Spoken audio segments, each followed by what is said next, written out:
सीढ़ियाँ उनके लिए होती हैं जिनको छत पे जाना होता है। हम तो आसमां की आरज़ू रखते हैं, हमें तो अपना रास्ता खुद बनाना है। तो आज की करंट अफेयर्स की क्लास शुरू करते हैं नए तरीके से। जैसे कि समाचार आपको सुनने को मिलते हैं, वैसे ही करंट अफेयर्स की क्लास ये दी जाएगी आपको। और आप चैनल पर नए हैं तो चैनल को सब्सक्राइब कर लें। चलिए स्टार्ट करते हैं आज का सेशन। पीएम कुसुम योजना को कब तक बढ़ा दिया गया है? तो ये पीएम कुसुम योजना को कब तक बढ़ाया गया है? 31 मार्च 2026 तक इसको बढ़ा दिया गया है।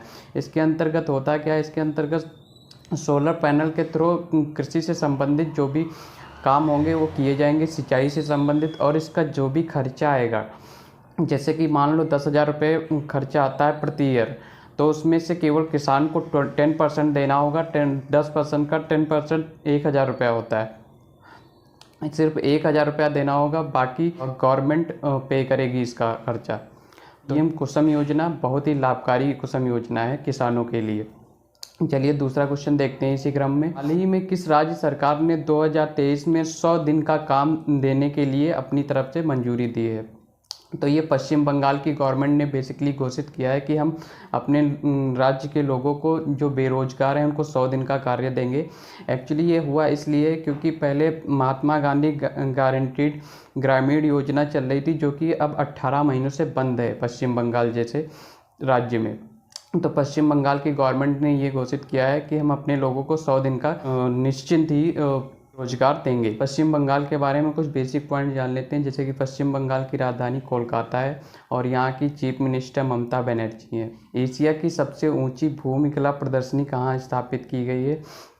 तो ये आपके लेह में स्थापित की गई है। लेह जम्मू कश्मीर का एक बड़ा सा सिटी है और लेह अपनी वास्तुकला के लिए भी फेमस है।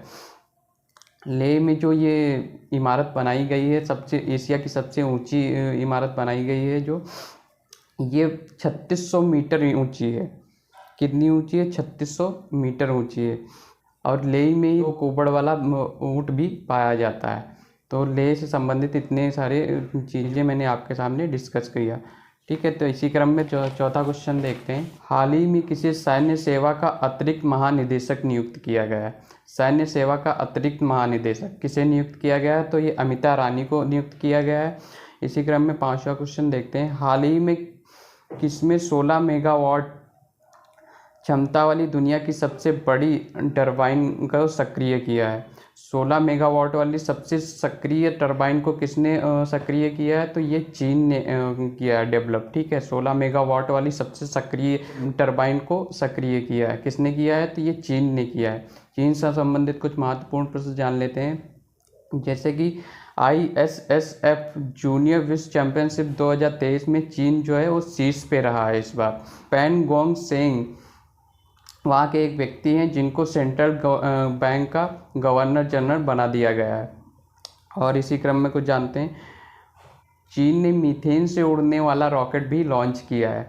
तो ये चीन की अद्भुत उपलब्धि है, जो कि मीथेन से उड़ने वाला रॉकेट भी चीन ने लॉन्च किया इस बार। चीन और रूस के बीच संयुक्त सैनिक अभ्यास सुरक्षा बांड 2023 शुरू किया जाएगा इस बार। तो ये चीन से रिलेटेड कुछ पॉइंट थे जो मैंने आपके सामने डिस्कस किए। अब इसी क्रम में छठा क्वेश्चन देखते हैं। हाल ही में ऐश्वर्य प्रताप तोमर ने फिशु गेम्स में कौन सा पदक प्राप्त किया है? तो ये स्वर्ण पदक प्राप्त किया है। किसने प्राप्त किया है? तो ये ऐश्वर्य प्रताप शौर्य ने फिशु गेम्स में स्वर्ण प्राप्त किया है। हाल ही में किस देश के क्रिकेटर मोइन अली ने संन्यास लेने की घोषणा की है? तो ये इंग्लैंड के रहने वाले हैं।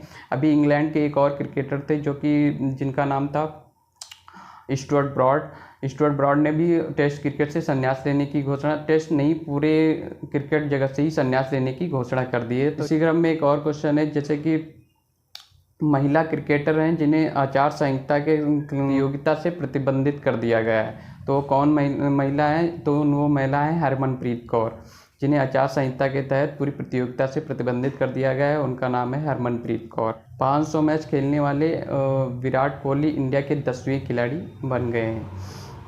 आठवां क्वेश्चन देखते हैं। हाल ही में किसने भारत का पहला स्वदेशी रूप विकसित MRI स्कैनर शुरू किया है? तो हाल ही में किसने भारत का पहला स्वदेशी MRI स्कैनर विकसित किया है? कहने का मतलब है एमआरआई जो स्कैनिंग होती थी वो विदेशों में जा कर के होती थी, लेकिन हाल ही में इंडिया में भी एमआरआई स्कैनिंग विकसित कर दी गई है। वो किसके द्वारा विकसित की गई है? स्वदेशी एमआरआई स्कैनिंग, तो ये डॉक्टर जितेंद्र सिंह के द्वारा विकसित की गई है। तो आज का सेशन